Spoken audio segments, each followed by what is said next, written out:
Главата ти има една тотална неяснота.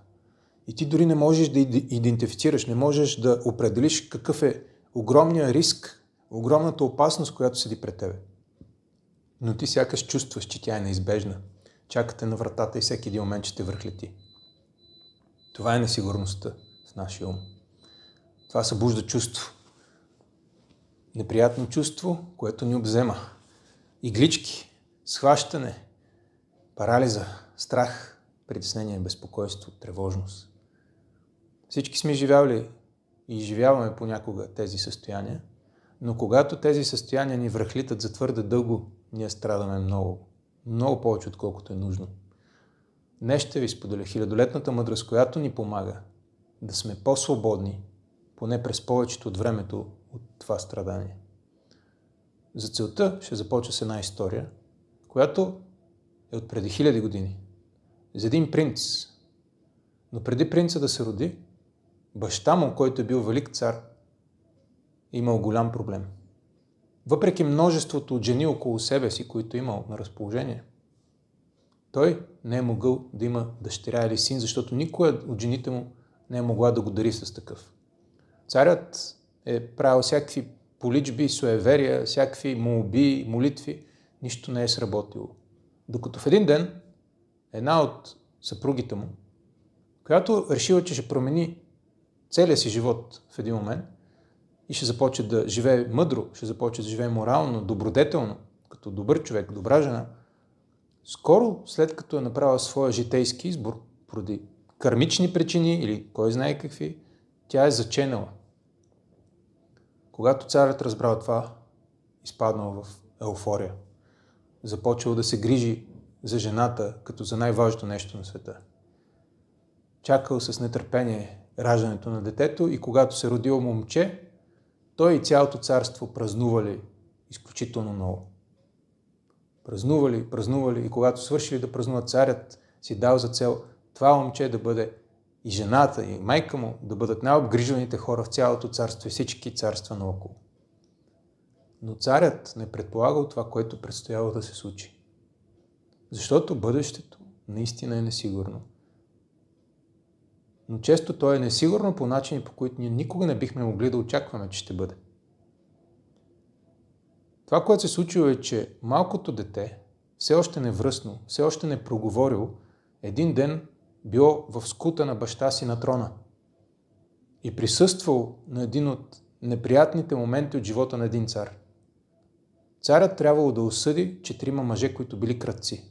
И царят решил, за да ги сплаши и да сплаши всички останали хора да не правят такива неща, да ги осъди на жестоко мъчение, което да завърши с тяхната смърт. Невръстното дете изживяло изключително тежко това, което наблюдава.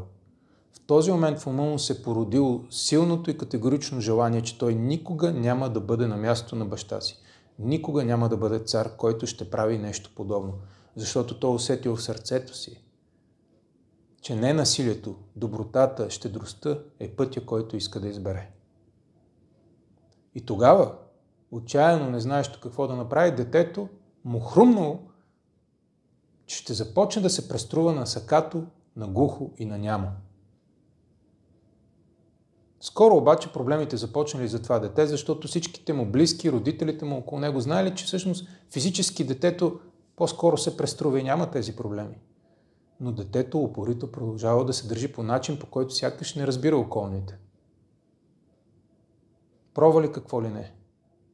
Започали с положителни неща, с приятни удоволствия да го изкушават, с вкусна храна, с кексчета, с торти, с сладки.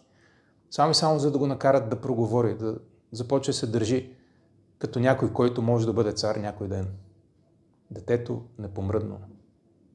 Не реагирал. Продължил по същия начин. Започали с негови приятели да го изкушават. Започали с всякакви удоволствия, играчки.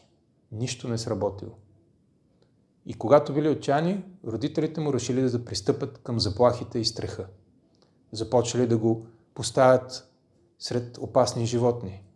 Започали да го плашат с други хора. Включително започали да го поставят да гладува. Не му давали храна дълго време. Само и само за да го накарат да се пречупи. Детето продължавало. И когато това дете станало 13-14 годишен млад мъж, решили, че ще използват последното възможно оръжие. Жените. Затова започали да му изпращат красиви, най-красивите жени в царството, които да го съблазнят с надеждата, че тази, която успее, ще стане бъдещата му съпруга и царица. Момчето обаче продължавало да се държи като сакато, глухо и нямо. И тогава един ден един от най-близките съветници на царя казал: царю, ако ти оставиш това момче живо, то ще те опозори и всички хора в царството ще изгубят вяра и надежда, че ще имат нормален цар. Ти трябва да го убиеш. Царят бил изключително натъжен, потиснат, но знал, че трябва да послуша своя съветник.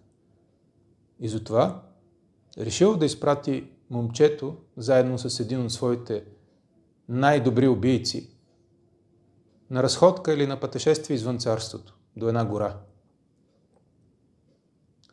Тръгнали момчето с въпросният професионален убиец и в момента, в който излезе извън царството и стигнали гората и убиеца се канал да убие момчето, което знало какво всъщност се случва, момчето се изправило и разкрило всичко пред убиеца. Казало му неговите морални принципи и ценности, поради които той избира така да постъпва.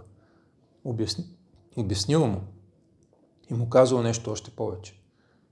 Казало му: върни се в царството и сподели на моите близки, че аз се отказвам от трона. Аз ще продължа да живея до края на живота си като горски монах.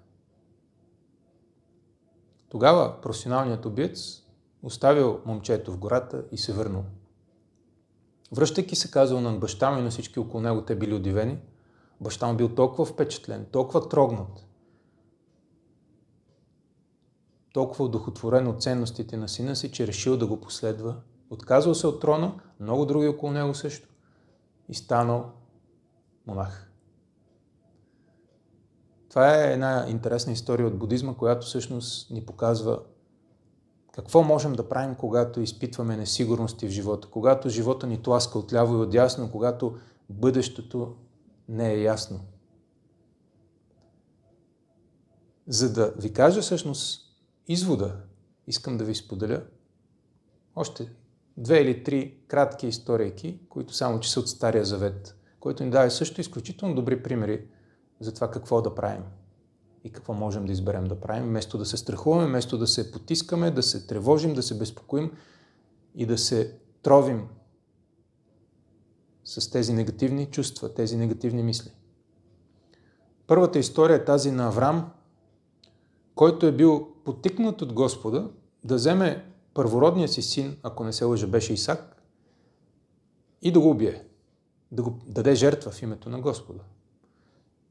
И тогава, въпреки всичките чувства, въпреки цялата несигурност от това, което предстои и това, което е тръгнал да прави, Аврам е последвал вярата си. Последва принципите си. И е стигнал почти до края. И в момента преди да убие сина си, Господ го е спрял, дал му е някакво животно овца, мисля, което наблизо се е появил, му е казал него да го жертва и след това го е възнаградил много за неговото доверие и за неговото подчинение. И сина му е останал жив. Друга такава подобна история е на евреите, когато са бягали от Египет. И в момента, в който те са избягали от египтяните и са тръгнали към своята обещана земя, са започали трудностите, предизвикателствата, несигурностите. Не е имало ядене, не е имало почти никакви условия за живот. Много от тях са започали да изпитват несигурност и да се плашат и да се страхуват. Но техните мъдри лидери, като Моисей в случая, са им казали: продължаваме напред, защото това е пътя, който сме избрали. И ще продължим докато стигнем. Без да се обръщаме назад никога. Доверили са се и са продължили и са стигнали. Малко по-късно от очакваното. Има истории като на Йосиф, който е минал през всякакви премеждия, за да стане управител на Египет. Братите му са го хвърлили в яма, опитали се мислили се да го убият, хвърлили са го в яма, изоставили са го, взели са го някакви хора, които са го завели в Египет като роб.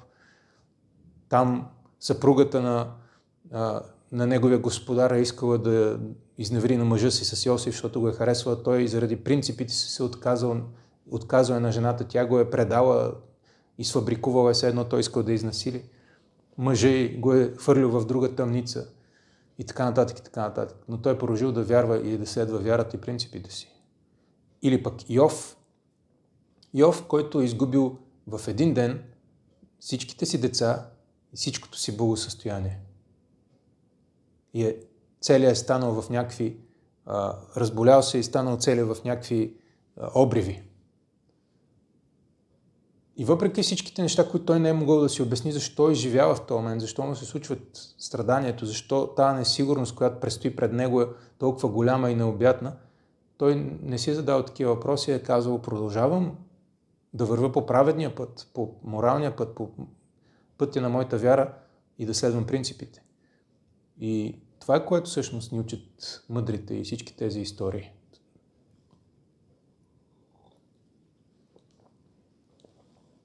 В моментите, в които изпитваме несигурност, да си напомняме всъщност да погледнем навътре.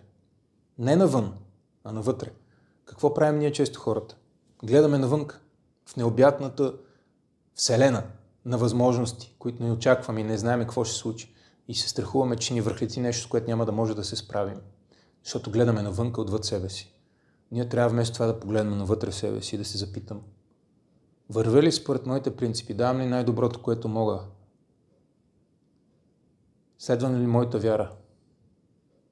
Ако моите принципи на ненасилие, моите принципи на моралност, на добродетелност, да създавам добра карма, аз продължавам да ги практикувам.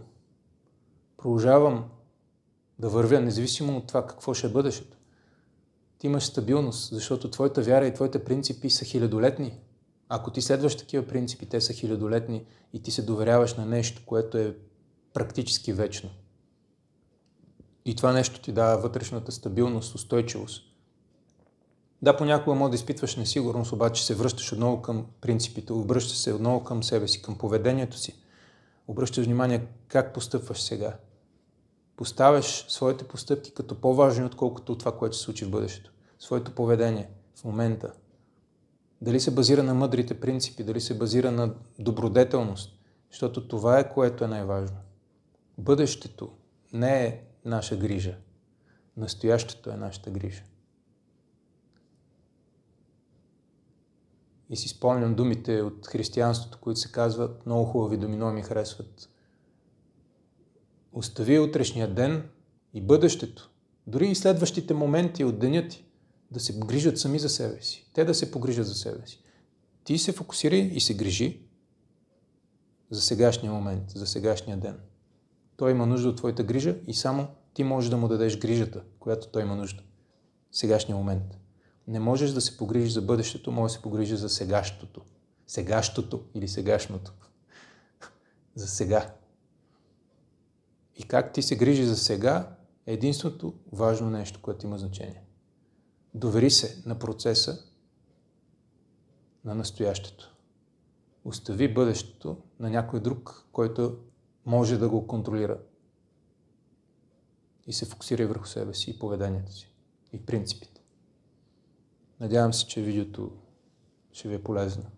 И ви желая всичко добро и до скоро.